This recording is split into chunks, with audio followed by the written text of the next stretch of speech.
Have you ever seen The Matrix? Yeah. There's a bit in The Matrix where he goes into the Matrix. He's with Lawrence Fishburne, and he's in a big white room on a chair. I think you're in that same place.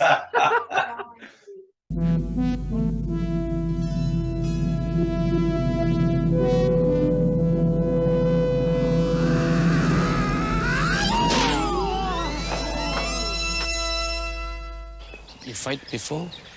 Yeah. You good? Yeah, I'm good. Good defense? Yeah. But train different in America. Your defense stinks.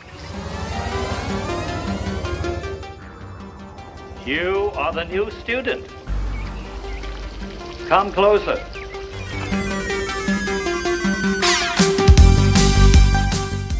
You're listening to the Kung Fu Podcast presented by James Still. I didn't think you had it in you. I'm your huckleberry.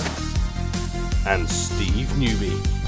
What I do have are a very particular set of skills.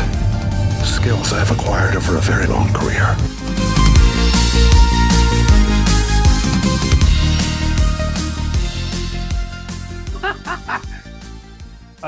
Right, everybody. So we're coming from a new province, aren't we? Well, you are. I'm not. I'm still in the same. I think I am. Yeah, it's the same shit, different day.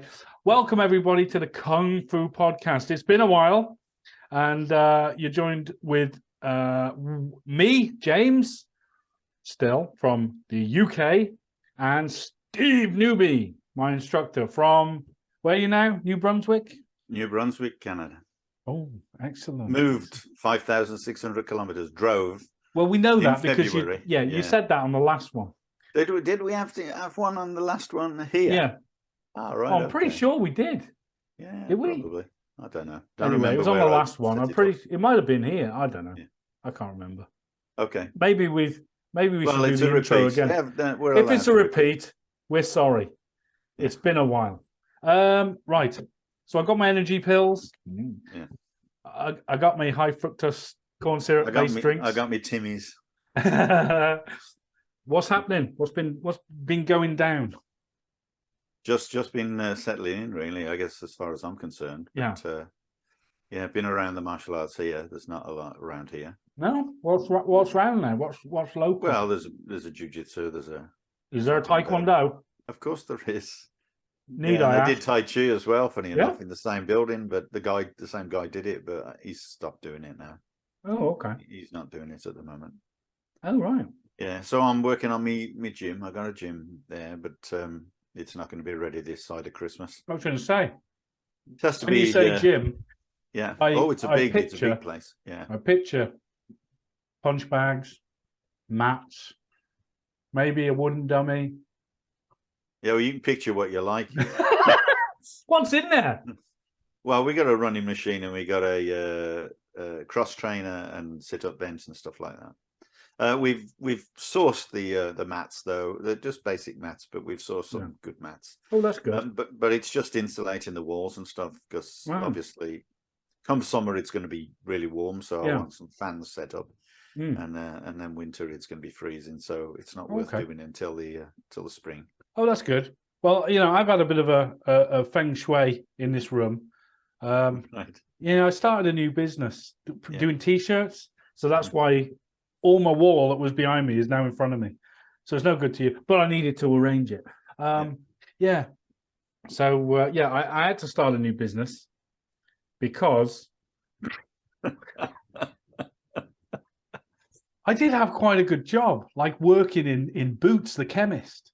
Yeah. On the first floor, which is the baby department, and the photos, and some of the electrical goods. But I got fired. Well, it's company policy. Well, yeah, and we'll get into that why I got fired because it's a funny story. So, what was going to happen today? Because we've been off for like 5 months, something like that. And I bet this is for all you naysayers. This is for all our critics. We're back. Woo!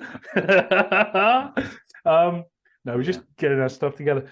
So what we're going to do, we're going to talk a bit about. Sorry, I've just come back from teaching tonight, so yeah, I'm kind of buzzing a bit. We're going to talk a bit about Geoff Thompson again, and a bit of self-defense, and the reason I got fired. Okay, which you might find interesting. You're going to blame him, are you? No, I'm not going to blame Geoff Thompson. I'm not going to blame Geoff, but it was interesting how a couple of podcasts ago, which in actuality is probably like 10 months ago now, we were talking about this very thing. Yeah. And anyway, that happened. And then what we're going to do, because I haven't, and I must say, I'm really sorry to everybody who might have sent us a message on YouTube. I've just been, I've not touched it. So I've not read any of the comments, but I know there was like quite a few.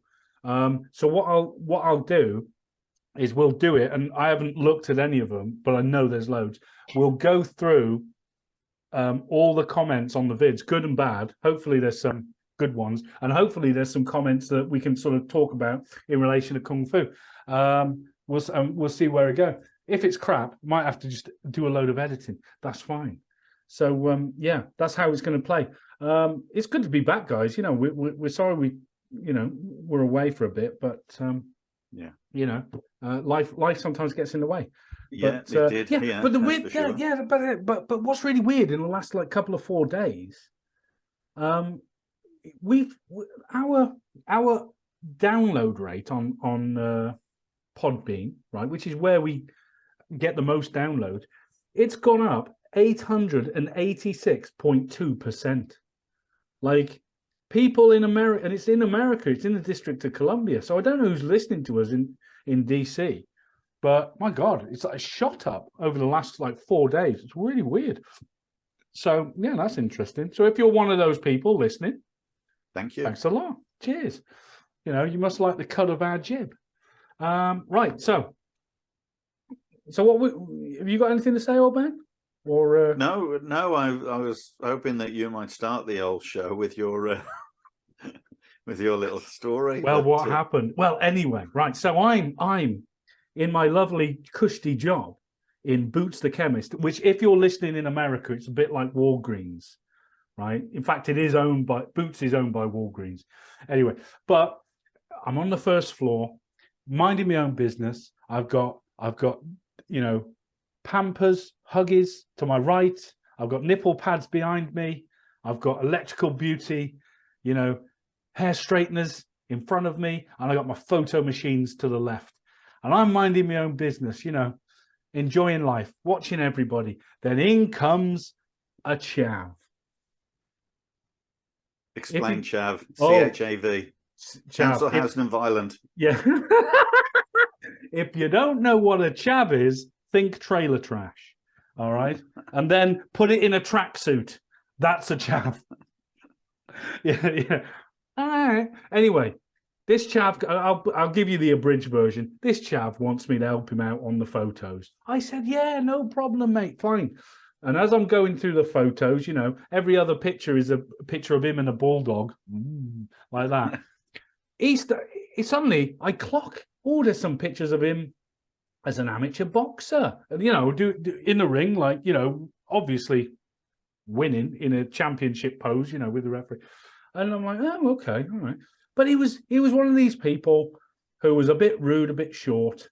Anyway, it soon transpired that this chav, and if you don't know chavs, Americans and the rest of the world, they generally don't have bank accounts. They like to pay in cash. And he asked me, could I pay in cash for this photo thing? I said, listen, I'm very sorry. I said, unfortunately, the photo machines don't take cash. To which he took umbrage to, unfortunately, and began a bit of a tirade with me. Anyway, after a few cross words and me trying to sort of escort him in a nice way, not like, escort him sort of out of the floor, ideally, he suddenly, in a cruel twist of fate, he looks at me and says, I'm gonna fucking knock you out. And then he looks at the counter to his right and says, see, you're on your own. Now, me being me, I saw the profile of his chinny chin chin. And I thought I got 5 fingers of death here. So I went boom, and I hit him really hard. Then I grabbed his head and put him into a state of shock. Anyway, I don't know whether, shall I show the video? I don't know. It doesn't show you in any light, really, James. It doesn't, does it? No, because it's got no audio. Well, I assume this is the problem the police had with it. Yeah. Right. So, anyway, without audio. Anyway, so I hit him, blah, blah, blah. And there was blood. There was blood on the dance floor. Anyway, blow me, Boots the chemist. They don't like their staff hitting other people. Even though it was a preemptive strike under the eyes of the law. Yeah, but but the laws ignored it because of that. But at the end of the day, it's like company policy. You can't really. Oh yeah. Oh, I understand that. So you can't conflate the law and with company policy. I understand company policy, but it would have been nice to know that Boots had my back. Some support. Yeah. Oh yeah, but initially they did, didn't they? Initially they did. The people around you said yes. Yeah. So okay, but it was the higher up management, not in the store level. Actually, it was sort of who is it, and I can understand that. So. I graciously sort of, agreed to my dismissal, blah, blah, blah. But this is the point I want to make, right? I'm still here, which is the important thing for me, because it wasn't what shall we say? It was, I had to take action in a moment where I was under threat. And it wasn't a conscious thought, it was just an action, a response, should we say. And the response wasn't a physical response, it was a verbal response, which, I have to take seriously, I guess. And I'm sure, I'm not being funny. Let's change it up a little bit. If someone comes up to you and says, I'm going to stab you, you've got to take that seriously, right? Yeah. Of course there are other factors, is he sort of aggressive and stuff like that? No, you've got to take it seriously. Yeah, you've got to take it seriously. And so it's just the same. Someone says, I'm going to knock you out. I've got to assume that, okay, they're going to knock me out. So, something's going to be. And I think that, and the reason I mentioned the Geoff Thompson podcast is because we spent a lot of that sort of, agreeing with old GT and kind of, a lot of that was talking about the preemptive strike as well. I just thought it was very sort of very funny. There's preemptive strikes and there's preemptive strikes. I think if I recall when we were talking about him, he was kind of pretty much wanting to hit anybody in a nightclub. Do you know what I mean? Well, because they kind of looked at him funny. So I think that's a different thing. I think, but he's right in saying at the end of the day, you do have to be sure that if you're under threat, then you've got to take initiative. But again, it's like interpreting the threat, and you interpreted that threat, and no one can argue with it, I guess. Well, and obviously, I don't know the threats that he's interpreted. So yeah.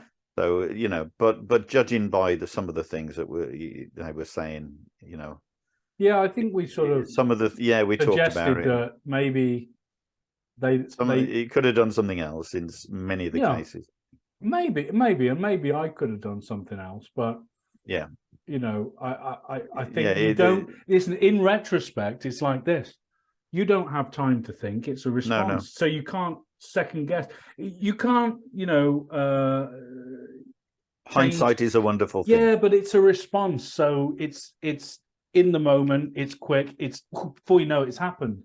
So you don't have time to think. It's like saying I was in the same situation when I was in the Navy. Exactly the same. A 32-year-old, I was 16, 32-year-old guy was he came in, he accused me of stealing money or something. I remember, and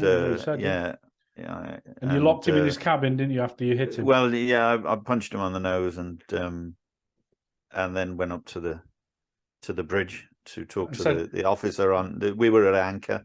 And I just says to him, what do you do when someone accuses you of stealing money? He says, you punch them. And I went, well, I did. And I lifted up my arm and there was all blood down my sleeve. And he went, oh, crap. And he ran down the stairs with me. And I'd locked him in my room, yes. And when we went to his room, there was his money under his pillow. Just drunk. Yeah, the drunk, yeah. Yeah, but he was like, he had scars around his face and everything. I don't think it was the first time he'd assaulted someone. So. Yeah. But it happens, you know. It was insane. I just saw my fist go out. Yeah. And I'm a 16-year-old kid. I don't know, you know. Yeah. I just saw it go out. I didn't intend to. Well, and this is, you remember ages ago we talked about like the difference between the intellectualists and the logisticians. Mm-hmm. You know, where you can, you know, the intellectualist will spend so much time thinking about something to the detriment of its outcome. Yeah. If you like. Yeah. And I thought not long after I thought that sort of twigged me because, you know, for anyone, you know, if you can, like you said, hindsight is a wonderful thing, but for anyone trying to overanalyze it, that's a very dangerous thing when you're talking about, you know, unarmed combat or combat, whatever. There needs to be a response, either good or bad. It doesn't matter, you know. But it's in the moment. I mean, in military situation, I watched something military the other day with Ukraine and so on, and they had a couple of Russians in trenches and so on, and they didn't stop. Even when they got them, they didn't stop. Yeah, but they kept on throwing grenades and all sorts of stuff. They weren't going to go in there unless they knew they were finished, and they were finished. Yeah. So yeah, there's quite a few videos like that. And no, but I just it's no, but what my point with the intellectualist is, you can't sort of sometimes in a situation, and I'm sure you were about to make the same point. You can't just take a pregnant pause, stop, try and assess every angle, every outcome. Sometimes you just have to, you know, act. Yeah. You know, good or bad. It's like Mr Miyagi, right? He said, you know, like we always use that saying. It's better to be, you know, tried by 12 than carried by 6. Yeah. But yeah, absolutely. And it's like Mr Miyagi, you know, karate, yes, karate, no, karate, never, maybe. And I was like, yeah, okay. So you've got to, whatever your action is, take some form of action rather than umming and ahhing, you know. And you know, and when we talk about sort of intellectualists, I kind of think that they try and overanalyze you know, a situation or whatever. Like we can do that now because it's something to talk about. But yeah, it's you know, it was a funny turn of events. My kid, one of my kids went to school. He's been bullied. Guy always used to pull his bag from his back. Yeah. And I says to him, just do this. I told him to kick him around the legs, basically. Yeah. You know, just a nice low kick around the thighs.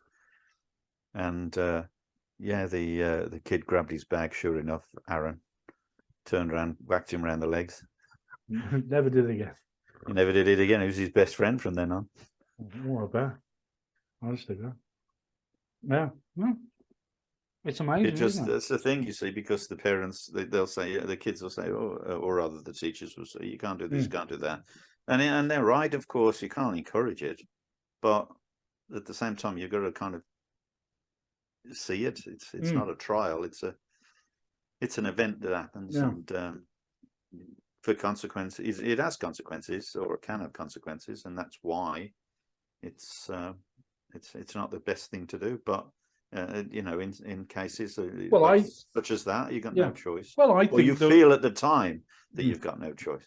No, so but you know, like as we said, you know, hindsight. Well, I would sort of say, add on top of that, maybe you'd agree, maybe you won't, but maybe, you know, the best thing you can do is make a decision and do something, rather than look like a deer in the headlights. I don't know what's going on. Do you know what I mean? It's not even a decision. It's not even time to make exactly. a decision. It's not a decision. It's an action. But what I'm saying to you is, you know, you can go two ways. There's a fork in the road. You could do nothing and stand, or you could just do something. Whether it's run away, hit them, whatever. Well, and that's down to character at the end of the day. Yes, exactly. Some people will, some people won't. It's just you just turn. There's certain things. Some people have got a certain level of you know, anger, if you like, and some people have got barely anything, and then suddenly something switches them. And they just change. Exactly. So that's why they say the quietest are the worst. Oh, you know? Yeah. But this is it. See, so I don't know. It's not a military thing. I'm not sure what it is, but maybe it's just an inquisitive thing. But no, I'm going to say something. It's about, I tend to sort of, I like to profile people. Do you know what I mean? Like I look at people and I say, yeah, what's he doing? Why is he doing? Why is he wearing that coat and all the rest of it? Do you know what I mean? And it's like, when I was looking at this guy's photos, there was all him being an amateur boxer. I thought on some subconscious level, I was like, if I try grabbing this guy and moving him off the floor, I'm going to get hurt. Do you know what I mean? Mm-hmm. Like there was a risk to me. Mm-hmm. So on that level, I guess I did it subconsciously. I was like, no, my response has to be, I've got to get him, like hit him. Do you know what I mean? Like because of a certain profile I created. It can be understood in in the moment and then after the moment. Yeah. But just it's policy, isn't it? It's the same with everything. You can't. You can't even raise your voice in some places. No, that's it. And the funny thing is, my road rage is going down a treat in these learner cars. You know, the funny thing is, a week after what happened with me, you know, after the incident happened, everyone started wearing body cameras. Although I saw it, you know, whatever. Yeah, no, interested. So that was funny. Yeah, I just thought I'd talk about it because it's not like I go out looking for fights, but I guess when you have a customer facing role like that, you know, on some level you could turn around and say, well, you know, I should have tried to de-escalate it. But on the other hand, you know, this is someone who openly told me because I was alone on the floor, he was going to knock me out. So what would you have done? You know, anyway, so I explained all this to the police and, you know, the on-duty solicitor who I had sitting next to me, I was not arrested, which was very good of the police because they sort of saw the context of it, but just asked me to go down to the police station. And anyway, after speaking with the very, you know, polite police officer, you know, the outcome was we'll get in touch, and they never did. So, you know, and this was like what, 3 months ago now. Anyway, that's why I changed the room around, and now I'm doing printing T-shirts and stuff like that. But actually, I've actually got a sort of bona fide job as like a part-time postman as well. So, hey, that's good. Yeah, interesting turn of events. Anyway, enough about that. Shall we check out some comments? Yeah, let's have a read. What have we got? I've got to get it, see, on my email. Right. Yeah. So, let's go. Oh, man, you it's like you don't want to be here. You're a bit drab. What's going on with you? I'm just listening to you. What are you saying? I don't know what I'm saying. What have we got? It's Thanksgiving today. You know that, don't you? Yeah. What are you giving thanks to?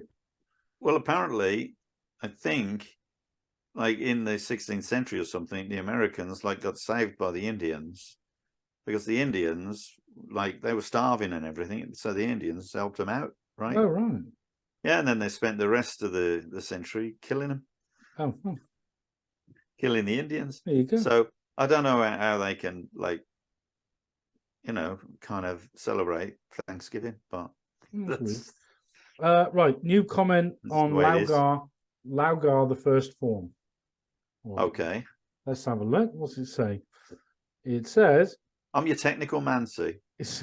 You can come out with all the crap. Okay, I'll get. All right. You can ask me the questions. Okay, that's fair. That's what I'm here for.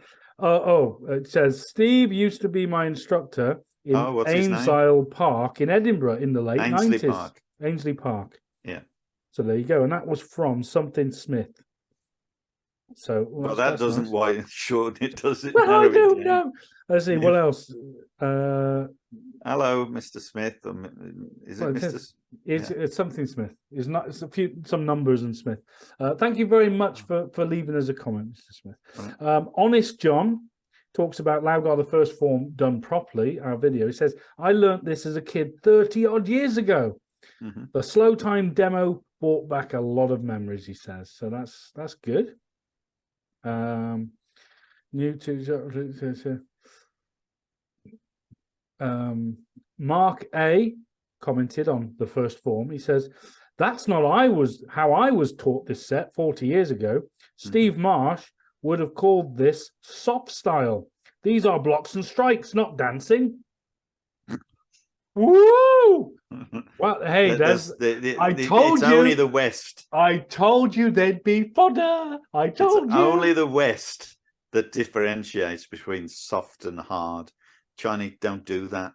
It's just both, right? So it totally depends on how you use it. So explain in brief to anyone just picking up this podcast, what is the first form in terms of what it looks like briefly, and then explain your answer and your response to this. To response to that, I just did respond to it. Oh, for God's sake. You didn't give much of a response.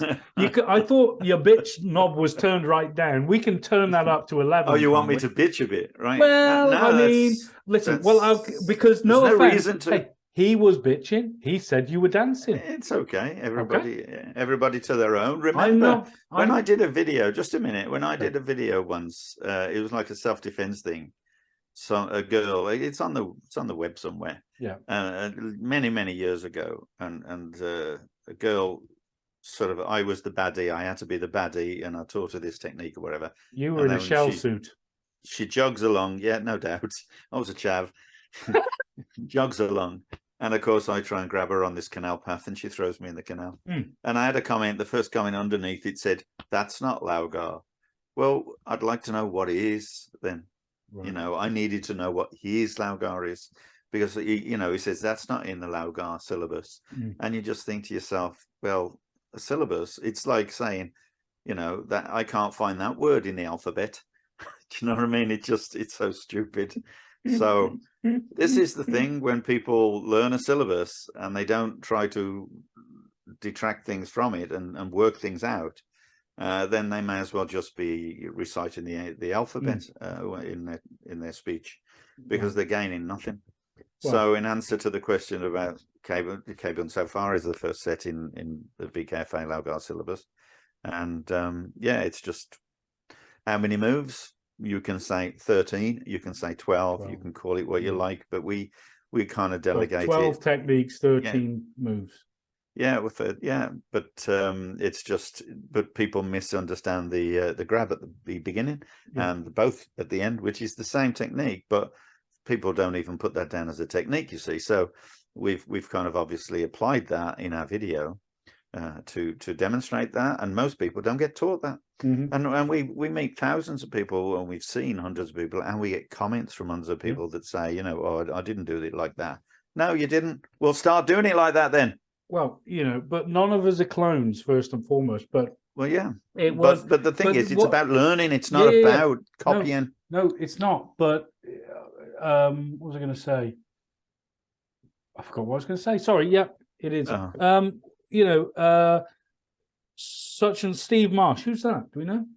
No, I have no idea. Okay, would have called it a soft style.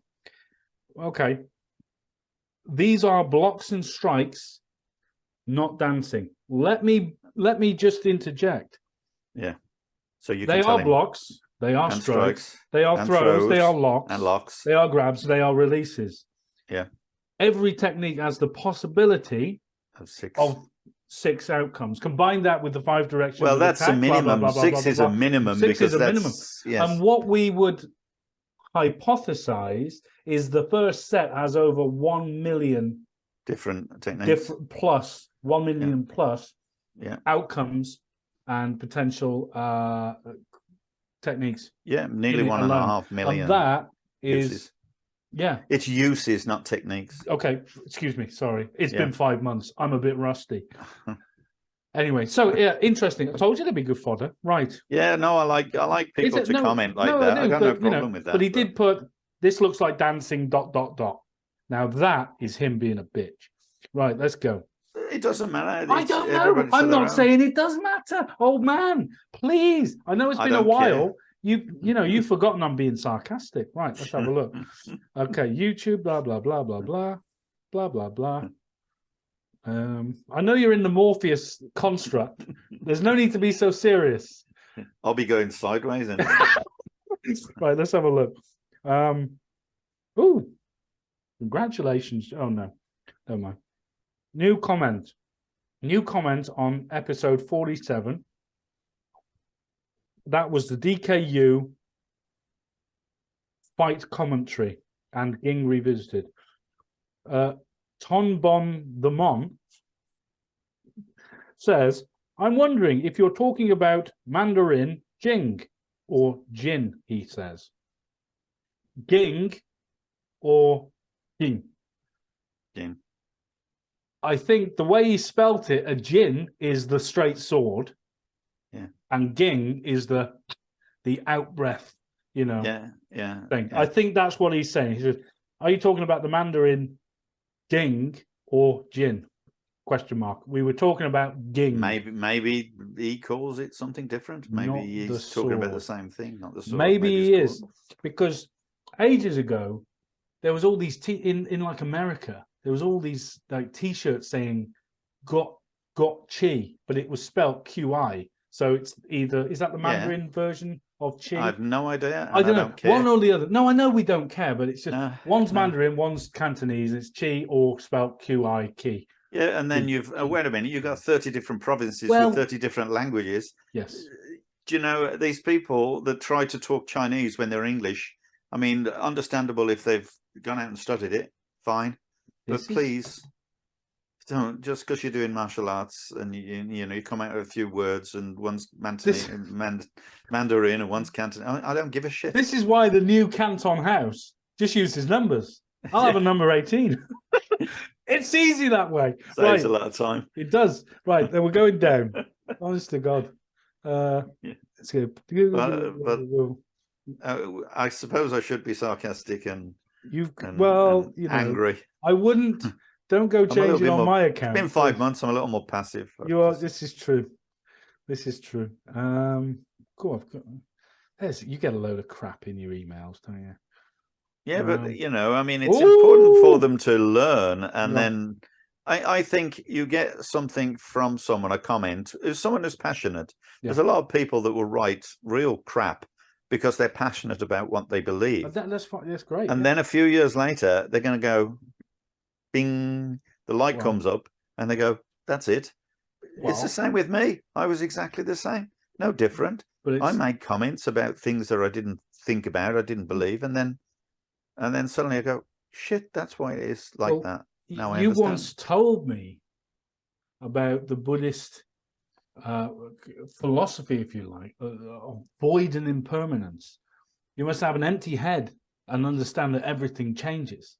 Yeah. So, I've definitely got an more empty Taoist, head more Taoist, if you Excuse like. me, Taoist then. Yeah. Right. I got another one, good one. On the ABCs of Kung Fu video. Great video, Steve. And he gives the rock fingers. So that was from Martin Della Huntley. Thank you, Martin. Appreciate that. Yeah, by the way, I did all the editing. I'm just saying. Listen, he just rocks up, puts crap on it, and sends it all to me. Oh, do you deal with it? Come on. Right, hang on. What else we got? New comment on Jake Mace spear reaction video. Right. Mick Walker. When you said, I hope the dog's been there, I nearly spat my coffee out. That was absolutely hilarious. Smiley face, big emoji, smile, emoji. I'm pleased I watched. What a great video you did, he says. And that was from nice. Mick Walker. Thanks, Mick. It was good. They were good fun, those, because Jake's the case. He really is. There's so much there you can talk. Jake about. May's the case. He's brilliant. I'm sure he's such a nice guy, but he it seems it. He does, but he knows bugger all about martial He doesn't arts. know anything about martial arts. Right, new comment on Laugar. The first form done properly. Let's see. Oh, excuse me, got a burp. Excuse me. I forgot to mute it. I hope that's edited. No. Make it louder in the edit. I'll slow-mo it. He says, okay, Laugar, the first form done properly. Okay, awesome, says Mike Newman. I also learned 30 years back. Really good vid, he says. But I'm getting worried. There's not enough bitches on YouTube. They're all very good, nice people who subscribe to us. Bitches won't subscribe. Who's that?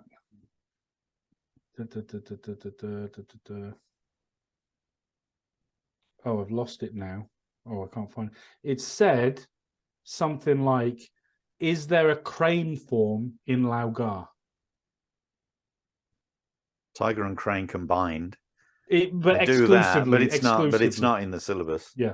It's just taught as part of the Kung Fu regime. So regimen, but not. Yeah, but there's about 5 different versions of it.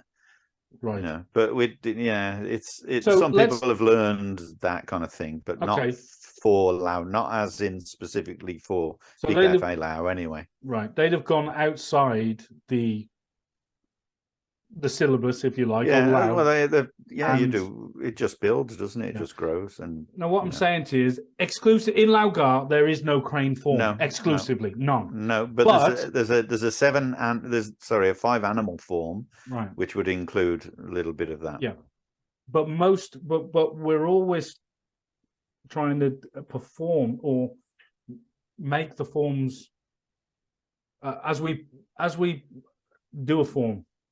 We're always mindful of the spirit of the 5 Shaolin animals. Yeah. As we do them. Dragon, tiger, crane, leopard, and snake. Yeah. Not the monkey, not the whatever, praying not the mantis. bear, not the praying mantis, none of that. Just the 5 originals, the OGs. Okay? That's what we do. But it's very important, like Master Yao says in one of the vids on YouTube, it's not a question of imitating them. It's a question of trying to embody their spirit as you do them. Yeah. And whether you like it or not, it sounds weird, but like, when you if you're training boxing, for example, because I've been doing a lot of boxing in the class lately, like you're whacking the pads and like that. It's quite aggressive. So that would be like a tiger aggression, You know what I mean? So sometimes you'll do it, but you won't equate it to I'm doing a tiger. I'm embodying the spirit of a tiger. You know what I mean? Yeah. Tenacity is the word they use now. Tenacity, yeah, that's right, tenacity. But it's tiger is power, isn't it? And tenacity and all that. Yeah. Anyway, let's see what else we got. It's just finding them, Okay. Oh, new comment on Laugar. The second form John Sao. Boxing Ching.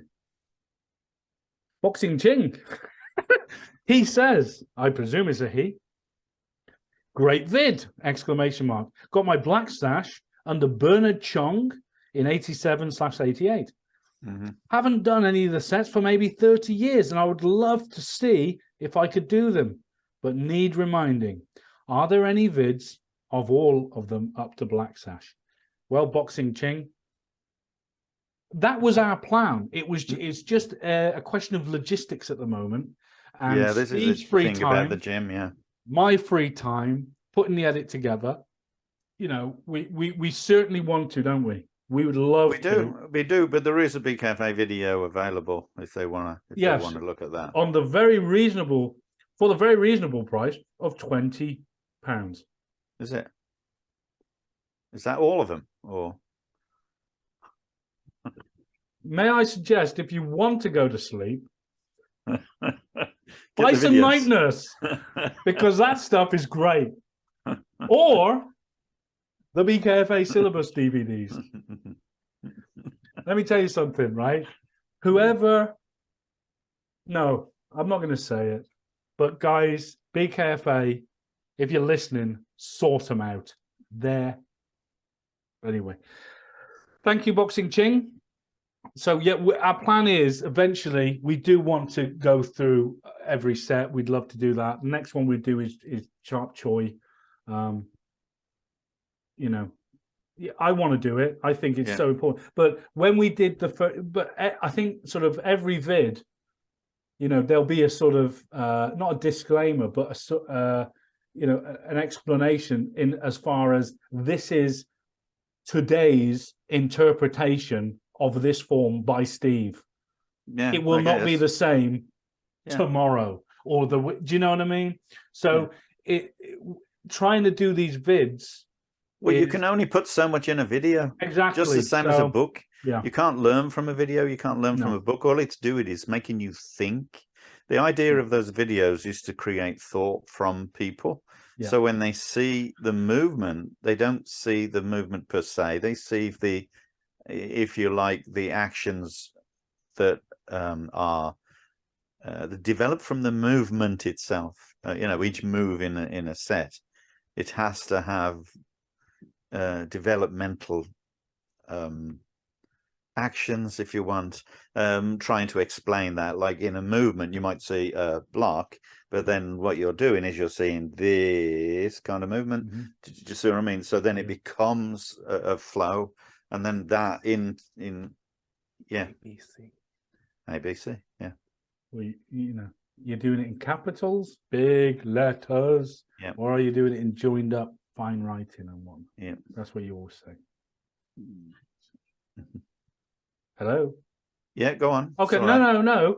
Steve. It's okay. Just someone just walked in. That's all. Right. Okay. I was going to say, like, you'd be crap on the radio. I tell you. Listen, you're the one that's the podcaster. No, you got me on as a guest. No, and you're asking me questions. That's not true. You're not a guest. You are an equal member of the team. Well, I'm not as. I'm just waiting for you to come out with things, and I just love correcting you. I'm here to be corrected. Right, we shall go on. Honest to go. Right, new comment on Jake Mace. Spear reaction video. Another one. Looks like a rehearsal for a movie, nothing more, says Vertigo Blue. Well, yeah. Looks like what? Say that again. A rehearsal for a movie, nothing more. Who? Jake Mace. On the spear. Rehearsal for what kind of movie though, right? Because, you know, it's just the action is just out. It's just not right. It's not technically correct. Well, if I cast my memory, but I haven't watched it in a while, but I just things like the guy was swinging, he was trying to stab him with the spear. He lost the end of the spear, didn't he? He lost the end of the spear. The guy is reacting with the sword because he's trying to defend it. Before Jake even initiates the move, his defense is already there, and so he's not paying attention. He's not he's not timing. Well, the stick's properly. coming right back there somewhere. The sword's going right back there somewhere. You've got a spear which is much longer than the sword. Mm-hmm. It's not really an equal weapon, but again, that totally depends on the range exponent, the one who's using it. That's what matters. It's like trying to liken a long sword from the sort of Middle Ages in the West, in England, say, and then saying samurai sword. Which is the best? Which is the best? Well, it depends on the wielder, totally, because both of them were good, but it totally depends on the wielder. You know, people will say, "Oh, your Japanese swords are the best thing because this is how they're made and stuff like that." But they're only made in metal at the end of the day, and yes, they stay sharp, but they. You know, and they design them so that the top end is softer metal, so it's less chance of breaking. But if you hit it with a sword, it's pretty much probably going to break. Right. You know, in the top. So, anyway, I fear this might be a good one. It's a comment on podcast 46, the Jeff Thompson one. So let's open it. Let's see what it says. Wow, this is a long one. Oh, Christ. Right. From Adam 28171 on podcast Geoff Thompson versus Kung Fu, clubs, pubs, and throwing chairs. I haven't read this before, so bear with me, old man. I've got to get it on its side. I believe the cover of the book shows Geoff's wife, Sharon, also a black belt, on the front of the book using the fence. So women can't use it? Question mark, explanation mark, question mark, funny emoji. Tony Blauer is one of the leading experts in self-defense, and he teaches all of this verbal fence, preemptive striking material. Also, he specifically teaches women for 40 plus years. Although Tony prefers closed fist to the body, open hand to the face, if you actually did some research prior to doing a podcast, you will know that the fence is protecting the area around your body. Okay? You don't move the fence around your house. If someone's walking along the road, it's when the opponent aggress. What's that mean? You don't move the fence. Oh, you don't move the fence around your house if someone's walking along the road. Okay, that's right. But if someone's trying to get over the fence, where do you go? Right. So you move. So let's logic, right? I'm boxing like this. No matter what you do, I'm not going to move my hands. Guess what? I'm open here. I'm open here. I'm open on the body. Yeah. You have to move your guard for it to be useful. So you move your fence. Don't know what this guy's on about. If he did some research, if you know what I mean, if I did some research, I've read these bloody books for years. Idiot. Think about what you're saying. Sorry. Great comment. You don't move your fence. Listen, James. He made a comment about women and martial arts and stuff like that, and I got absolutely no problem with it at all. I mean, obviously, I taught women a long time as well, and the thing he's got to understand is the stuff that they advocate, right? It's all harsh stuff. It's all heavy stuff. It's all stuff that you're going to need a lot of weight for. It's extremely power based. Yeah, it's all power based, and yes, they can throw so much power and that, but it totally depends on the adversary. I mean, and their size as well. I'll give I wouldn't doubt for a second a big girl would be able to throw a big punch. You know, I got no problem with that. But... And likewise, if a small bloke was up against a big man mountain, you've got an issue with power. Yeah, but we generalize when we talk about absolutely women power, because it's far better for them to learn speed, you know. Yeah, and then certainly pointless in learning grappling. Right? Unless they're really big. Unless it's a sport, and then you're fighting against people your own gender, your own weight. Yeah. I think he should really look at that when he talks about fighting, because let's just take a look at the sports for a minute and say, okay, well, you got bantamweight, middleweight, bantamweight, lightweight, featherweight, middleweight, heavyweight, right? And you'll have that with women too, but you will never have women fighting men except in exhibitions and stuff like that, because it just isn't going to work. Okay, it's just not going to be fair. No. It is 2022, and we have seen a lot of how do we say, sort of the people crossing the gender divide, and the ones in between competing. Anyway, that's another podcast. But can I just continue this? But yeah, I understand the point there, old man. I'm sorry to cut you off. This is right. No, it's okay. He says it's when you don't move the fence around your house if someone's walking along the road. It's when the opponent aggressively closes distance on you, your hands maintain a certain distance. Geoff teaches on second and third.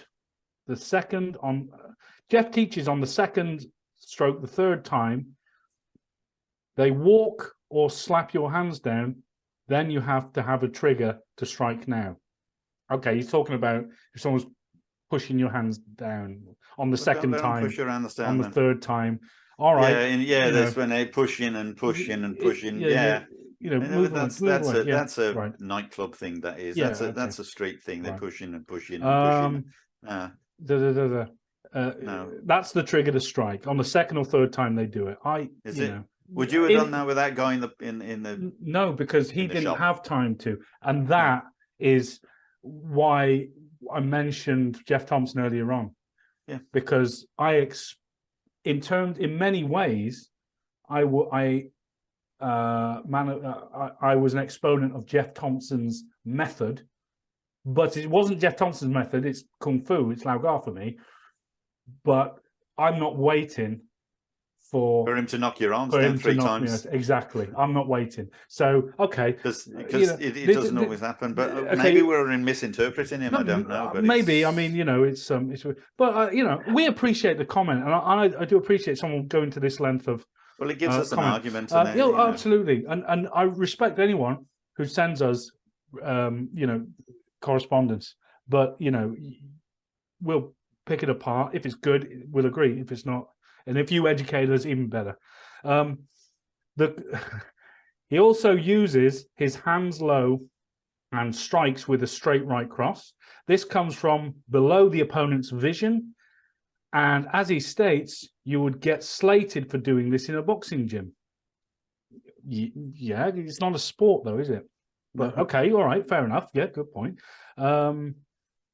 The way you two speak, I take it that to test your system against other common attacks and various styles, alcohol. Oh, the way. Sorry, it's a bit the. What's his name? Is he ranting? Yeah, the way you two speak, I take it that you test your system against other common attacks and various styles. Not really. It's not that Lau has never proved itself against other styles in the sporting world. It's not about style. It's more, what does that mean? Is this guy suggesting that in order for me to legitimize my martial art, I have to put myself in a position where I'm likely to have physical confrontations more? But you've done that. Yeah. So okay. So what's that got to do with it? It's like it hasn't. It's like okay. Let me put it into an army. He's categorizing. What he's doing is he's categorizing Geoff's theory, and he's categorizing our theory, and doesn't see a crossover. No, but of course there is a crossover. There's a crossover throughout fighting. 100%. But he's trying to categorize it, and we're coming from a point where we're learning specific science. Mm-hmm. So we're learning a specific science taught in a specific way. Obviously, if you can learn it that way, you're not going to dilute it by going, okay, well, I've learned to punch in this way. Now I'm going to go to another style, learn to punch in that way. Then I'm going to go to another style so I can kick. Then I'm going to go to another style to learn to throw. That's not learning. That is diluting or even weakening the way to learn, because obviously you learn like blocks. You build up from the basis and you work the theory of that basic, and you constantly develop those theories, and then of course they are tested, but we don't have to test them because they've been tested for thousands of years. So they are tested because they're not confined to Lau Gar. I mean, I don't know if he knows, but Lau fought every single style in competition, if you want. And then, of course, in the street, you're fighting people who are not doing Lau. So it's tested. Well, it doesn't matter. But there's no category there. But it's about the learning process. I think you've got to understand the difference between a learning process and then a development, from that point, where you have a good basis, where you have a natural reaction and a natural response, which should cover all situations. Yeah. It's like right? You shouldn't be limited. No, absolutely not. It's like talking about the army. It's like saying the British Army is crap because when it goes on exercise and plays war games, it only fights itself. But how many ways can you shoot a gun at someone and simulate that? Do you know what I mean? Without actually going to war. Do you know what I mean? Yeah. Anyway, never mind. Well, Well, it's proven well because I know. Well, I know it's proven well, and the point that you're making is Lau is proven well, and the point that I think the general point of this is actually 2 points. This guy obviously didn't listen to the podcast in its entirety, because if he did, he'd know that we spent more time agreeing with Geoff's hypothesis than disagreeing. There were some things that we will naturally pick up on, especially if he's claiming to not that he claimed to invent anything, but if he turns around and for example says this martial art doesn't work, full stop, because it doesn't work for him doesn't mean it doesn't work for everybody, right? And Geoff Thompson is pretty eloquent, and he does make good, solid points, I think. I mean, and in many ways he's right. A lot of martial arts don't work, and he's done some of them. So that's why he comes to that conclusion when he's done styles that don't work, and so he assumes that no martial arts work. But no, that's not true, and I think that's quite obvious in historical point. Alcohol and drugs make for a violent venue, he says. I knew many a criminal that trained at my gyms, drank at the same venues, etc. And trust me when I say these guys knew what worked, and For how them. to fight, and were strong, fit guys. At last, a comment, Geoff has, as a last comment, Geoff has 10 black belts in various systems, and yet uses boxing, striking, grappling, judo, and wrestling. And doesn't use the martial art because he doesn't believe in it, but he's done it because that's what gives him his prestige over a period of time, until he started to decide that he's good enough not to need that prestige because he's built a name for himself doing other stuff. Well, he spent a long time doing martial arts, Geoff Thompson. That he didn't like. Yeah, that he didn't like. I've done one martial art, and I don't feel I've ever lacked anything, because I have access to good science and strategy, Yeah. But the thing is, there's no limit to that access. No, we don't say, there isn't. Don't do this, don't do that, unless it's pointless. Because you don't necessarily need it. There is no limit to there's no limit to the strategy, tactics, and the access we've got. The only limitation is yourself, physically, and who you are mentally to a certain degree. See, what use is me, and I'm generalizing here, but what use is me if I'm fighting someone big, trying to grapple with them in a street, let's use that, where not only I've got his mates, who as soon as I take him to the floor or whatever, which no doubt I could, I'm kind of strong, but maybe not as strong as this guy. Well, you're taking his legs down, aren't you? Yeah.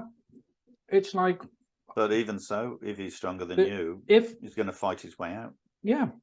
The strategy of what I've got has to work, comfortably and sit comfortably with who I am, physically and mentally, And it's not that I don't respect things, grappling arts. I really do, like, so much. And, when we talk about, like, Kung Fu, people don't know enough about sort of, Shui Jiao wrestling, which they think is there's intrinsic. No grappling in There is so much grappling in Kung Fu. But, you've got, how much time have you got to, Kung Fu is a lifetime pursuance and a study, With not only, and again, like you said, it's down to you. So if you feel that you needed to grapple, depending on your size and so on. So it's not, but there's a variation of reasons. But I mean, it doesn't mean to say you have to study grappling. It means that you got a point in a fight where you're going to be able to, you see his leg opportunity and you just press against it and just draw him down from the leg downwards, so he falls down backwards. Let me just, that's a simple grapple. No, that's fine. What this guy is punching saying, in the nuts, and that's not grappling. No, but this guy, let me just enclose him. This guy is saying Geoff Thompson's got 10 black belts. He's done judo, jiu-jitsu, blah blah blah blah blah boxing, and that's all he uses. Because Geoff Thompson is a big frigging guy. He can use grappling. He can use judo. Okay? Because he's big. If you're small, you can't. Unless you're in the sport. Okay? If you're fighting someone big, what are you going to do? And you're a small statured woman. What are you going to do? You know? Yeah. They're going to come out with arguments with women who have managed to grab someone around the arm and put their arm in an arm bar. I specifically said small statured woman against big guy. What are you going to do? You know, what are your options? You want to shoot for his legs, take him down, put him in an arm bar, you know, maybe figure 4 lock. I don't know. Are you going to do all that? Are you? No, you ain't. I tell you what, you know, kung fu, speed, you know, hit him, poke him in the eye, hit him in a specific target area that's going to cause a lot of pain, you know, effect an escape somehow, bite their frigging nuts off, stick your finger up their ass, do something, you know. I like that comment. I like that comment, but I tell you what, I like the art. The art. He's not understood what we were saying because he's not listened to it, which is fine, you know. But it's the same. This comment is so similar to many ones we've had before. Jeff Thompson's got 10 black belts. He knows more than you. That's the argument. Okay. What flavour black belts are they? Well, we don't know. Right. Well, thank you very much. That was from Adam 28171. Okay. And let us move on. Right. Great training advice. The ABC's Kung Fu comment. Thank you for taking the time to make these vids, Mr. Newby! Exclamation mark. Love the podcast. Tip of the hat from a neighbor not far east of you in the great province of Alberta. I'm sorry, I'm a bit further away now. Bit further.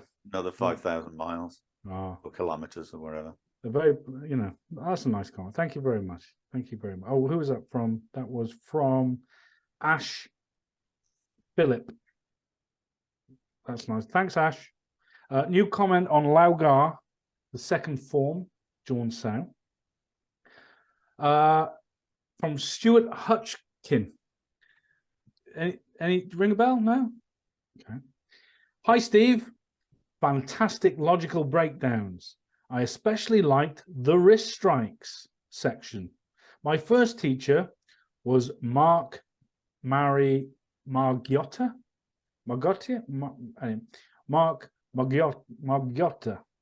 who trained under Humphrey Brooms. Humphrey Brooms, right.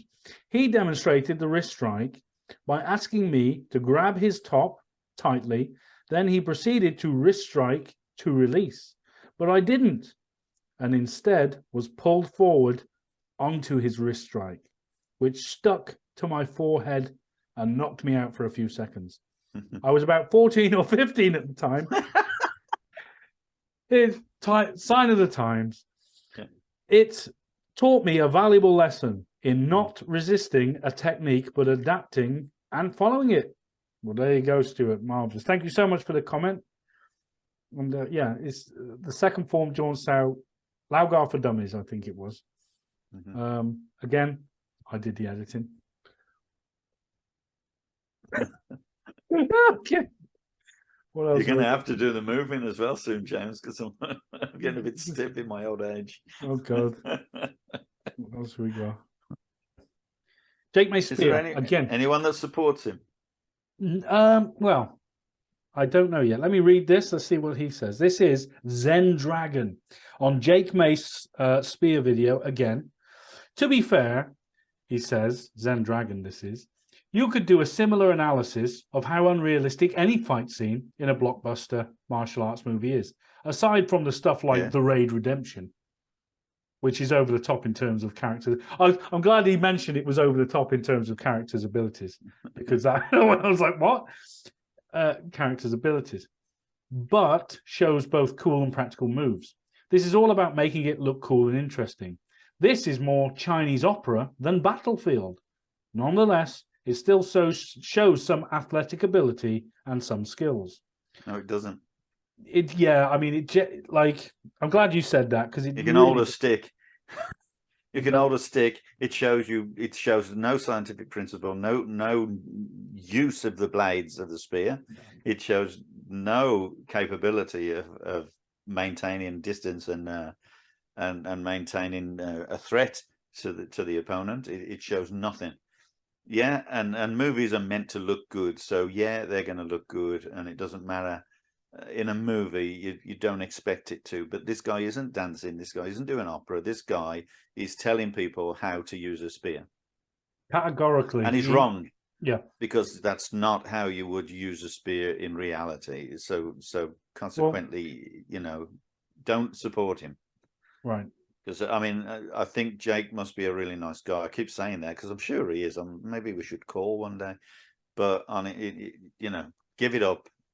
Or go and train with someone, right? Because it's full of shit.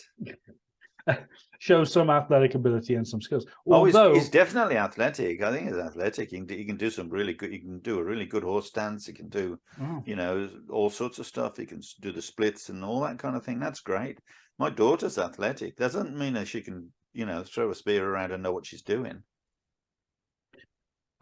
Although for actual battle, she probably could better than him. This is true. Although for actual battle, you'd only use a little bit of what's shown. The rest would get you killed, he says. I have a feeling Jake Mace knows this. It's more art than martial. No, it's more show off. Okay. I do reckon that he sometimes has the same mentality. Well, not as unrealistic, but still quite unrealistic in terms of what he labels as self-defense or street fighting kung fu. And Jake Mace, has done these videos called Street Fighting Kung Fu, and it's kind of preposterous, and it's sort of, See, it's what Jake Mace is it's I love Jake Mace. I like to do these videos to show people because I like to say that I am great. I like to show people how good I am. Unfortunately, I have no way of knowing how good I am because I don't train with anyone, or I don't understand any, or I've never trained with anyone of any use. So I have no knowledge. And maybe he looks on YouTube and sees these little things. Maybe he watches fight scenes from movies and tries to apply them. I don't know. Mm-hmm. But the one thing is for sure is he knows nothing scientific about those weapons that he professes to use and then attempts to teach. And that's my gripe. I got no problem with Jake Mace throwing his stick around and looking good. I got no problem with that at all. He can do that all day. But when he professes to put a video online and then says, this is how you use this stick, this is what you do with it in order to, defend yourself, that's a completely different kettle of fish. Mm. And that is what I don't agree with. Mm-hmm. And that goes for everybody who comes out with that bullshit. But when we do it, we put a reason for it and we give you a reason. And if we give you a reason, then you can argue that reason. You can say, no, I wouldn't do it like that. Well, that's great. That's great because we can all learn. But, if I say something that wouldn't work, right, then, you're welcome to do that. But, it's no good you saying, like with the Jeff Thompson thing, it's no good you saying, oh, yeah, but Jeff does this and Jeff does that. I don't give a shit. But when you turn around and you say that, oh, your style must be this, you haven't looked at any videos and you haven't commented about the types of things that we actually do, the physical things that we do. You've never commented on that. You just, people don't, well, a lot of people do comment on that and they appreciate it. But, those people that complain, they never say, oh, well, in that particular move, because they can't. You need a reason why. Until they do that, don't bother me, shoot fly. The other issue would be in terms of lineage and the fabrications and myths surrounding his Sifu. And we've talked about what's it called? Shaolin Do. We talked about that. You remember Shaolin Do when we did the rap? Well, there's two languages to start with. You remember when we did the rap? We were talking about Shaolin Do. Yeah. That was Shaolin Do. Yeah. Right. I know you didn't. and this is Jake. Jake. That's his sort of style. Really? Before he left, issues with money and all the rest of it. Oh yeah. Not making enough. Yeah, exactly. So, so that he did Shaolin Do, Anyway, but that matters less, I think, because he does have some skills and abilities in terms of expressing his martial art. And it's not an art. He definitely has a passion for it, even if the online criticism probably got to him in the end. So, am I to understand that he doesn't do much now? Because I haven't seen him. Well, anyway. I would have thought that every time you click on his bloody site, he'll make money. So I don't think he gives a shit. No. I think he'll do that, no problem. But the point is that he's not got an art. That's not an art. That's movement, right? And I don't doubt, and I've said this several times, I don't doubt that he's athletic. That anybody can be athletic, if they've got a physique. Jake's got a great physique, but he's got no knowledge. And that's the sad thing, because he's trying to teach that no knowledge to other people. And that's what I'm annoyed about. Yeah. Or, it's what pisses me off. Absolutely. And again, I repeat, that's about everybody. And I'm so sick of people. They say, oh, yeah, but you shouldn't say this about this or that about that. And then they come back at us and say, oh, what about your style? But they don't comment on the actual martial stuff that we show them, because they don't understand it. Tell me that what I've shown on the videos doesn't work. Because, all it is basics, incidentally. That's all we've done. Absolutely. Right, moving on. New comment on, did Mr Newby get fired from the BKFA? And by the way, I gotta hold you to some of the things you said on the last podcast. Okay. But anyway, I think James. Oh, I've read this. Right. Okay, so we're back to. I think James is a bit premature with his views on the removal of Steve's picture. There are at least 4 pictures of Guardians. Blah blah blah. So now we're back to. Okay, so that actually is a good segue, because. Was I a bit premature about my comments? Well, no one's been fired. They just Ooh, hang on, are not looking after people. Let's check if you've snuck back on the list, shall we? Let's have a look. BKFA.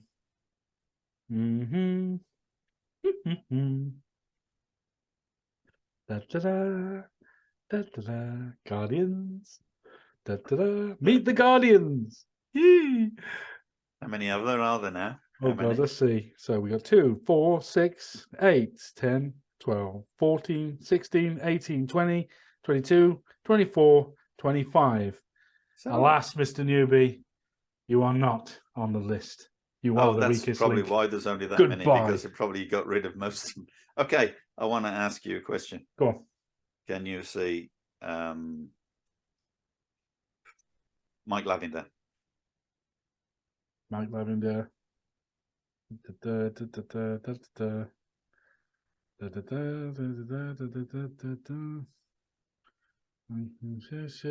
No.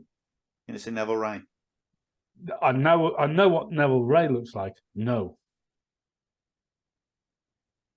Okay, I'd have to think of some others, some older folk. But I'm sorry, I can't at the moment. But anyway, yeah, they just cleaned it up a bit. A new guy started the video, started doing the website and cleaned it up. He asked if he could clean it up. I know. Yes, Mr. Newby, you've told this one. I know. Well, that's the truth. That's what happened, and they just took him off. Now, this is my comment. Go on. Why? People spent their life helping doing Laugar and become a Guardian, and I still have the sash. You're not getting it back, and the T-shirt and the T-shirts, yeah. So I'm just thinking. So why would you treat your elders just because they retire? Why would you treat them like that by just completely disowning them or to just discredit it or taking them away? Not by being nasty to them. No one's been nasty to anybody. No one's made right comments or whatever. The simple fact is that you've lost your heritage. You've lost your history, and if you've lost your history, where's your future? Could I maybe ask you a question? Yeah. Is it not because you're a bit of a provocateur? Oh yeah, it might be. No, I just speak the truth. I just speak honestly, and you'll notice that none of the Guardians, one or two do, talk to us privately, but none of them ever like comment on podcasts or anything like that. They don't want to be associated. What a shame. But the point is, I'm only going to say everything that, anything, my opinion. I'm making my opinion, and that's it. Okay. And I will not stop making my opinion, and I will not stop teaching Laogar either. No. The style is not, as we talked about before, it's not exclusive. It's not owned by the British Kung Fu Association, despite what you may think. Because if you really think about it, and you want to talk about traditional values, no one can own a style. It belongs to me. The point is, more people teach outside of Laogar than people teach inside the BKFA. They teach whatever but badly, not necessarily good, and that's on. It's been like that. Shame. It's been like that for 40 years, hasn't it? 50 years. 50 years. Mm-hmm. But it's like, the style is yours, the style is mine, the style is everybody. Yeah, an idea is anybody's as soon as it's open, as soon as it's shown to the world. But it's but for the very reason we don't hold our hands like that in a fighting stance. Surely unity is strength. Yeah, and so why don't they understand this? Yeah, it isn't about that itself. I think it's just about the syllabus and how the sets are taught and what actually is encompassed in each set. But at the end of the day, you can teach a set how you please. Sorry, what are you trying to? Sorry, I didn't understand that. Are you saying that because you're teaching? What they've tried to copyright, what they like to copyright, is the actual syllabus. Right, in pictures and that, which is why they don't like videos and stuff. But what they don't recognize is that everybody does videos, and unfortunately they just are not going to be able to follow them, because it would just be so ridiculously expensive, and they haven't got that kind of finance. They can target individuals if they wanted to, I think, but all they'd have to do is just change the way they do it, and that's it. So it is pointless. It's absolutely pointless, because you just change one thing for another, and you call it. You don't have to call it anything. Yeah, absolutely. It doesn't make any difference. It's a movement. It's not a. You can't copyright movement. Yeah, I mean, you'll recognize that Goju Ryo karate is not copywritten. Wadaru karate is not copywritten. Nothing's copywritten. It's just, it was an idea. Look at Michael Jackson do his dancing in Billie Jean. Yeah, and why? Yeah, he goes like that. Yeah, and why didn't the BKFA sue MJ? Come on. Yeah, right. Listen, I gotta be sick. We believe in bearing all. Mm-hmm. Last podcast, you said that you were going to write a letter. Oh, I did. I wrote a letter. And not demand, but simply ask for some sort of explanation. No, I suggested that you wrote the letter. Yeah. Okay. So what did this letter say? The letter just simply said that wouldn't it be a good idea if you just put like a separate page for the older guardians, or the guardians who are no longer active but they're retired, or they're not there anymore. I'm not talking about people who have left and been nasty to them. I'm talking about people who are genuinely have done everything they can, and they're just grown old and weary. And they're not been able to continue helping out, but they're always there for information. And I'm always there for information. I'm always there for knowledge. People will always contact us and ask us. Yeah, it's a bit like your Obi-Wan Kenobi. Yeah, you've been banished. Well, you've not been banished. You banished yourself. Yeah, well, I obviously moved countries, so it's a completely different thing for me. But I'm not talking about just me. I'm talking about people who have done their utmost, who have really worked their ass off to promote Laogar, as the BKFA, and then suddenly you don't see their picture anywhere. You don't even know who they are. Pretty much. I mean, you mentioned Neville Ray earlier on. Now, Neville Ray was the face of the fighting in Laogar for many years.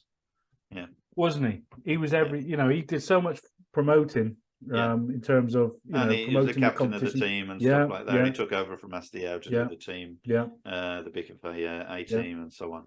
Yeah. But there was a lot of people, like that. Yeah. No, yeah. So interesting. So maybe me being premature about my conclusions. I don't know. Until I'm proved otherwise. No, fired. No, not fired. But just unfortunately, it's. What's the difference? Like, there isn't any really, I suppose. Yeah, but just because you got fired doesn't mean to say you're trying to make me fired. At the end of the day, it's just. I haven't had a letter to terminate my employment, so to speak. I haven't had any letter or anything. I've had an email saying, "Oh, please don't. Would you not do these videos?" And saying, right. "Well, so why not?" Right. You tell everybody you put the BKFA Nationals on there and show the sets in full, right? You allow people to put them on, and they're bloody awful, right? All right. I know you're going to say that, but some of them were. It's the experience of the people wasn't. Yeah. That's I'm not disputing that. No. I'm not suggesting, but if you want to play a video of a set that isn't particularly done right or well, whether or not it's the guy that's either useless or whether he's just learning, either way, it's not going to be to the top notch, if you like. None of us are. Yeah. But and I would just if I put I've done some really awful sets as well, and just imagine that you that's all over the videos, that's all over the internet. You're going to try and get them off. They're there forever. Exactly, but it's like you can't control what other people will put on the internet. No. And if your only exposure to Laugar via places like YouTube, is watching, and I'd probably say 90% of the Laugar videos on YouTube are absolute dog shit, and a lot of it is people who have left the BKFA for whatever reason, but they've left, and then they're with what little knowledge they managed to sort of have. And then they had they were so bold as to put their, their findings on videos and stuff, and it just looks crap all the time. Yeah, and it just looks really bad. I would never do a video to trash them. No, because I mean, unless they're, I think if they were saying, "Oh, this is how it's done." Right. And this is when I talk about a lot of them are just crap. I'm talking about the ones who will actually promote themselves. Yeah.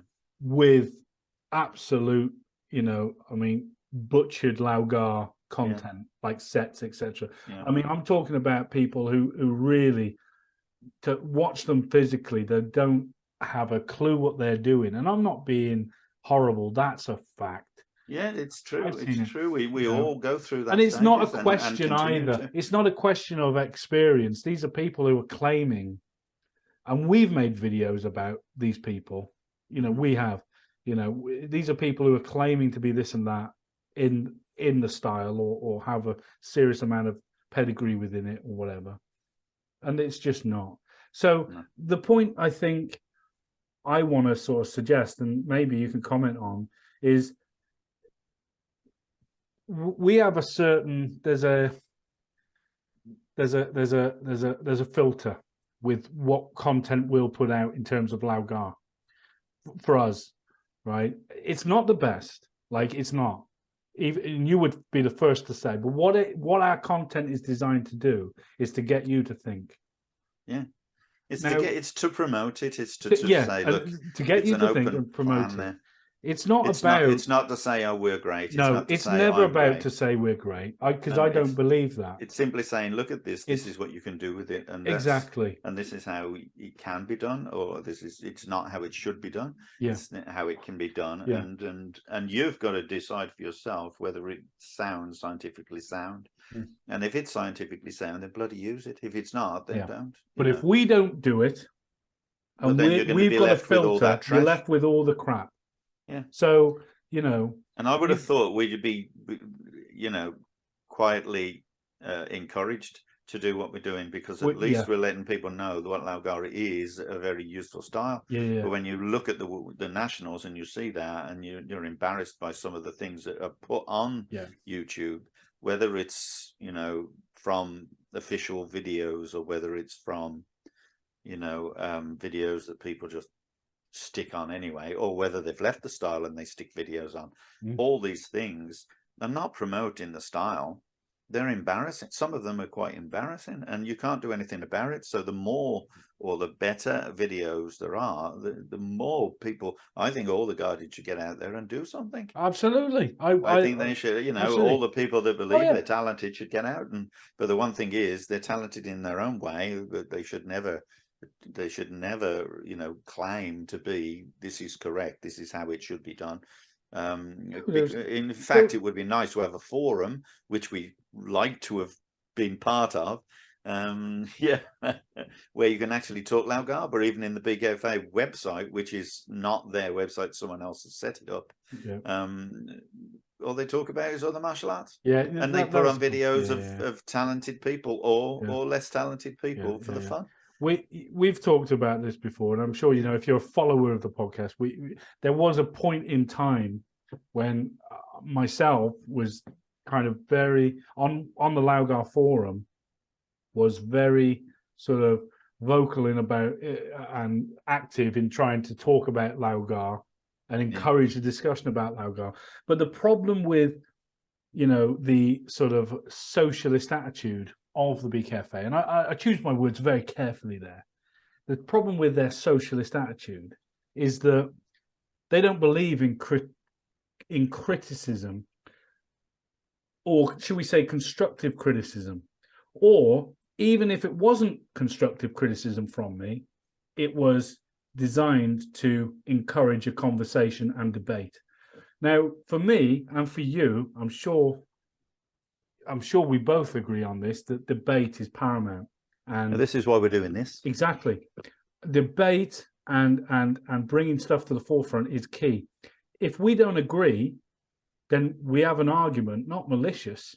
And that's where sometimes these overly sensitive people, you know, on the forum at the time, including the admins, can't bring themselves to understand this and would just sooner block, you know. So I got censored and removed. And I reiterate this, I had no malicious intent. I didn't use any malicious words, but I was still censored, right? And I'm one of the biggest advocates of the Laugara style. I am. I don't care if Steve thinks he is. I know I am. Right? But, you know, this is what we're saying. Like, we ain't the bad guys. We really are not. But we're the black sheep. Particularly, I think you, Steve. I've always been the black sheep. and I used to go to Guardian meetings, and I used to. I had a particular way of doing things. I used to sit by particular people where I knew that these people would go and talk to Master Yan. And I don't like brown noses, right? I don't like being, you know, going up and going, oh, Master Yan and all this. So I never, you know, I'd say hello and I'd say goodbye, and that would be it. And you know, I love the guy, and you know, I totally respect what he stood for and so on. And but when we went to these Guardian meetings, I used to sit by someone and say, well, why don't you do this? Why don't we do that? Why don't you do that? Next thing you know, my idea would come out in a discussion, and then they'd go, Master Yao has decided this would be a good idea. Yeah. And I can mention several things that I actually bought into the BKFA Nationals, like the sticky hands had to be sponsored, as an example, was my thing. Like the videos had to be priced so that the, you know, students, the instructors could profit from them, so that they would be prepared to sell more. I mean, that's the and so on and so forth. But of course, the guy that built them, he was making a profit, and he was also in the same room, and he hated it. And he's gone now, but he hated it because guess what? It ate into his profit, because he was making money from every single video that was made. But the instructors weren't, and they were supposed to sell them. And you're supposed to buy 60 videos to sell them, you know, DVDs to sell them. For what? For £1? Yeah. At the end of the day, if you want to be finance is always an incentive for instructors. They've got to make a living, and they wouldn't dedicate their life to the martial arts. They would just carry on doing what they do. Yeah. Some of them are lucky enough to have jobs that they can quite easily do, qualifiable jobs that they can quite easily do, that's not going to interfere with the martial arts, and the martial arts not going to interfere with their job. I was a truck driver, and so therefore my job interfered with my martial arts, and my martial arts would interfere with my job. So I left the truck driving to do martial arts. I even moved house to Scotland to do it. And I went everywhere in the country to try to promote it. And, I always remember, and they're saying, I spoke to Master Yao, and he says, oh, you can take this. I won't say which area. I'll say which area. But basically he said, oh, you can do this if you've got the stamina. And I thought, shit, I've already got, friggin' most of Scotland and all the way down in the south, huge areas. And then what do? If you got the stamina. If you got the stamina. Yeah. And then when I had problems with the instructors we talked about in earlier podcasts, what help did I get? Yeah. Nothing. Not a single thing, except they just wanted what I'd got. So we this is what makes people. It's what makes people is their experience of other people. Yeah. Absolutely. So we talk as we do. And for all of you who think about us that we bitch and whine and we don't like the BKFA, let me give you an example of my character, right? Even though there are those in the BKFA who don't, shall we say, encourage or support us in any way, this is what I do. See my wall, right? Those are the masters in quotation marks. Well, I'm not a master. It's just if you ain't a master, I tell you what, if you ain't a master, then we'll strip that title from many hundreds of thousands of people. Oh, but, yes, you can, but I wouldn't have even though there are people on that wall that I really disagree with, I show respect and have their picture on my wall. That's who I am, and that's what I feel about the style. Okay. So that's me. I would never censor those people or remove them from my wall out of respect, and that's my character. And I'm sure maybe do you say. And you don't go around talking about them either. You don't blow your own trumpet saying I was taught by such and such. Never. You don't need to. No. This is the problem. Oh, that's how Master Yao taught it. No. It's not how Master Yao taught it. He's always encouraged people to be able, which is what the void and the impermanence is. He's always encouraged people to think for themselves and to work it. He knows that people right next to him don't do the same way as he does, but he accepts that because he knows damn well we're not clones. And he's not a big guy, and people are taller than him. They're going to do things differently. But that's common knowledge. But the thing is, we have a total respect for it, and we're not going to change that. I'm not going to change that. I've never left. I've never said, "Oh, Sergio, I'm going." Never. So, well, I feel like I'm Jesus on the cross. Forgive them, for they know not what they've done. Right. Anyway, guys, we'd like to thank you for bearing with us for another rip. Jackie bought me. Oh, fantastic! Have you got a bottle of drink in there, or a hidden weapon, or is it actually the Holy Bible? I like to read the 400 different. What about 400 different contradictions in there? Okay, at least. Wasn't it? What's the one about Jesus saying, sell your cloak and buy a sword? I like that one. Right. I have no idea. It's in there. Right. All right. Guys, we'd like to thank you so much for joining us for another episode, and we really appreciate you sticking with us. A bit of a thrown together one, but we do want to make it to the big 5-0. That would be great. So expect another one incoming. Okay. Once again, for everybody who's listened, subscribe to us on YouTube, we thank you from the bottom of our hearts. Please keep comments coming in, good or bad, we don't mind.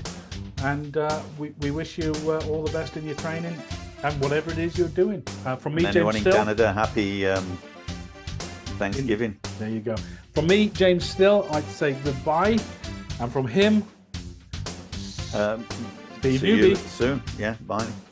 Bye, guys. Take care of yourselves. All the best. Bye-bye. Yeah, bye.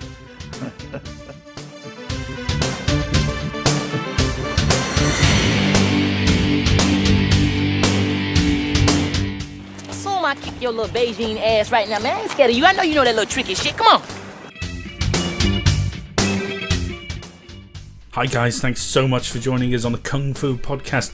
If you like that and you want to find out more about us, you can head over to Facebook, Twitter, Instagram or YouTube and find us under SJN Martial Arts. And also guys, this podcast is available on Podbean and iTunes. So until next time, take care of yourselves and we'll see you again on the Kung Fu Podcast.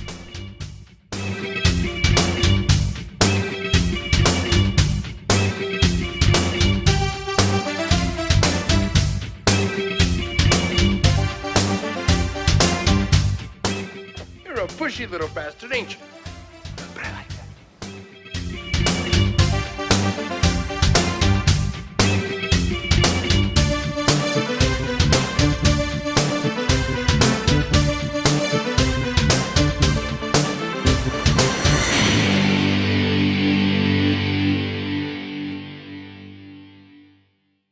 Can you break a log like that? Don't know. Never been attacked by tree.